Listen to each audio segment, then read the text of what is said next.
and square, the people have a voice too. I think it's awful. I don't think we need them. I think it's awful. I don't need them in town. Maybe some of you guys will get something out of this, because let me tell you something. Any man could father a child, but only a real man could be a dad. And not just because you give birth to a child means that you're a father, okay? Yeah, you're a father genetically. But are you a dad? I'm a dad because I took care of my kids and I did what I had to do, okay? All right, guys, this next story is pretty much, it's actually a strong story from my heart because, you know, when my son was a little boy, I used to take him to Yankee games, I used to take him to Met games. And, you know, when he was like about 10, 11 years old, he was kind of taken away from me because of a bad divorce and everything. And, you know, now everything's good, but, you know, I didn't get reunited with him till he was almost 19 years old. Maybe some of you guys will get something out of this, because let me tell you something. Any man could father a child, but only a real man could be a dad.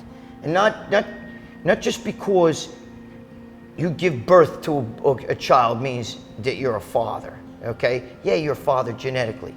But are you a dad? I'm a dad because I took care of my kids and I did what I had to do, okay? First of all, one of the memories I have, which was a great memory, was I took my son to a Yankee game, and it happened to be David Cohn's perfect game, and it was 100 degrees that day. And then there was a shower, a big rain shower. But during the first beginning innings of that game, I had box seat tickets right next to the dugout, you know, because back then I was selling drugs, you know, so I made a lot of money. And I had box seat tickets, plus I had friends that were cops, and they gave me bleacher tickets. And my son always wanted to be a bleacher creature. Now, you know, bleacher creatures is like, you know, these fans that are in the bleachers, and it's very popular. So, check it out. We're in the bleachers for the first 2 or 3 innings. And it's 100 degrees and I'm wearing a tank top. So anyway, but they showed me up on the Jumbotron. And you know, that's what actually started everything. And back then, I was juiced out of my mind. It was about 275. And, you know, at 5'6", so that's pretty big. And the crowds starts chanting, steroids, steroids, because they saw him, you know, the bleacher seat creatures, because they're maniacs, you know. And my son's like, Dad, what are they saying? And I said, just don't worry about it, you know. And then they kept going, juice head, juice head, juice head, juice head. And my son was now like, I don't get it, what are they saying? And I said, you know what they're saying? They're saying you and I better go sit in our box seats. Fast forward, same year. I used to go to Met games and Yankee games because my son really liked the Mets too. This is like 1999. My son loved the Mets as well as the Yankees. He's a baseball fanatic. Anyway, so we go and my friend gives me these tickets and we're sitting in Shea Stadium and we're sitting down by the foul pole. And again, I'm wearing a tank top. And all of a sudden, we're down by the third baseline foul pole, and check it out. All of a sudden, we look over right over here where the bullpen is, and the Dodger bullpen guys are peeking up over the bullpen and they're pointing at me. And I look, and they're going like, you know, flex, you know. So I hit a double bicep, and they're freaking out. Now all of a sudden, all these heads pop up. And they're kind of like, you know, looking at me like this over the fucking thing. And I almost knocked down the hot dog, okay? Get it, the hot dog baseball game? Come on, work with us, guys. Anyway, so, you know, all these heads are like this, and they're all looking at me, and they're freaking out because I'm hitting double biceps and everything. So the inning ends, and the Dodgers were in the outfield. And Raul Mondesi, who played for the Dodgers, comes over to where I am, and he throws me a baseball like this.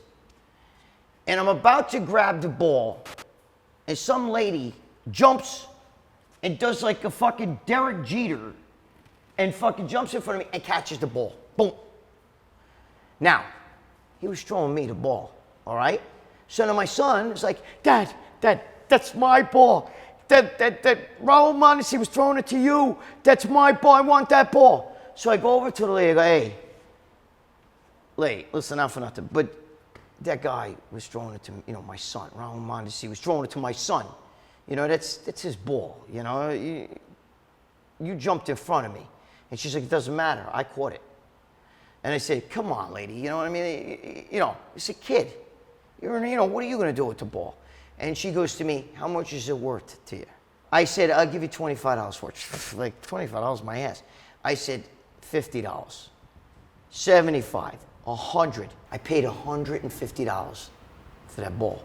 I had to wait to the end of the game, too, because my son's going, Dad. Now, I didn't give the woman the money, but, this is earlier in the game. It was like fourth inning, third, fourth inning. So I had to wait full 9 innings because she was like, $150 is doable, but you gotta wait to the end of the game. So I'm gonna think about it. But anyway, so we waited to the end of the game, and I went over to her, and she handed me the ball, and I gave it $150. Fucking bitch.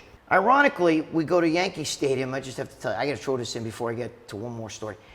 We go to Yankee Stadium again. So my son's got a ball from the Mets. Now he wants one from the Yankees. So we go to Yankee Stadium, and this girl that I'm friends with, that I grew up with, she works for the Yankees. So I tell her she's there. She's right there on the field and everything after the game.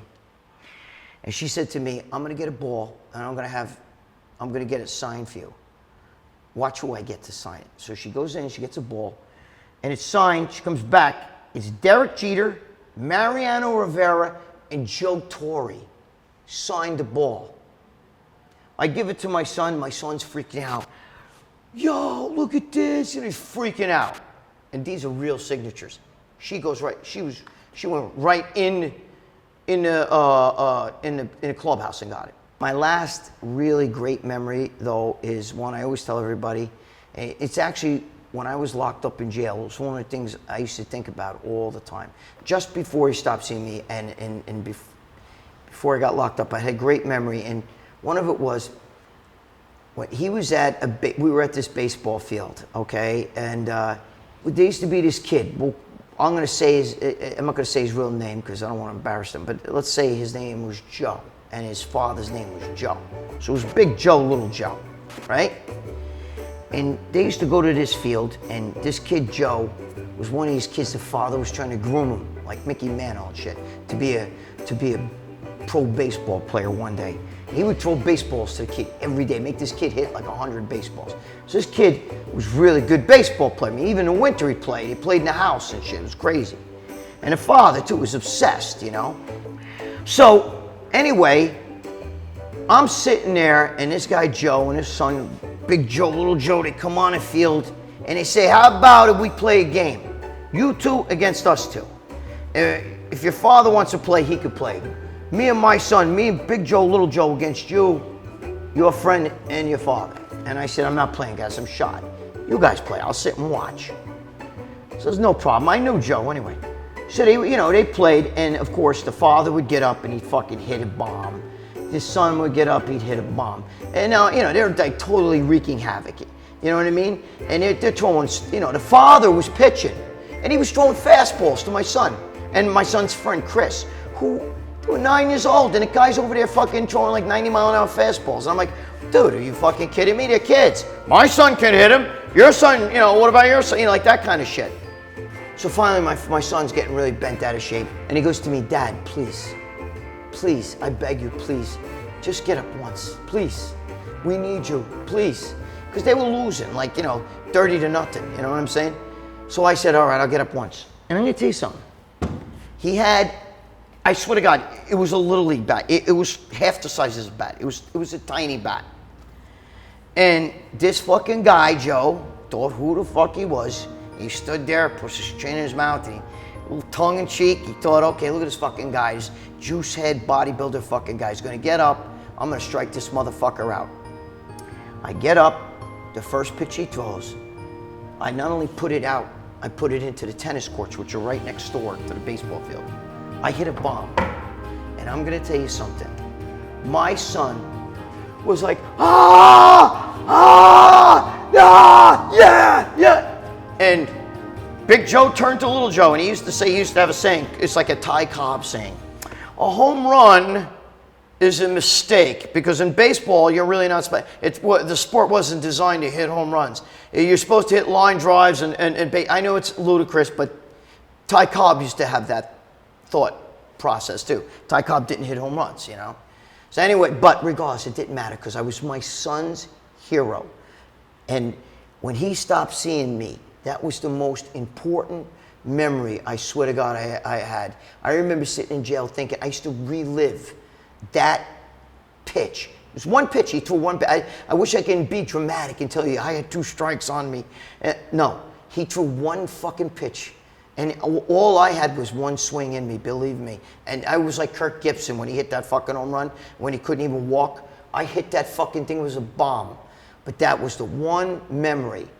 And like I said, any man could father a child, but not every man's a dad.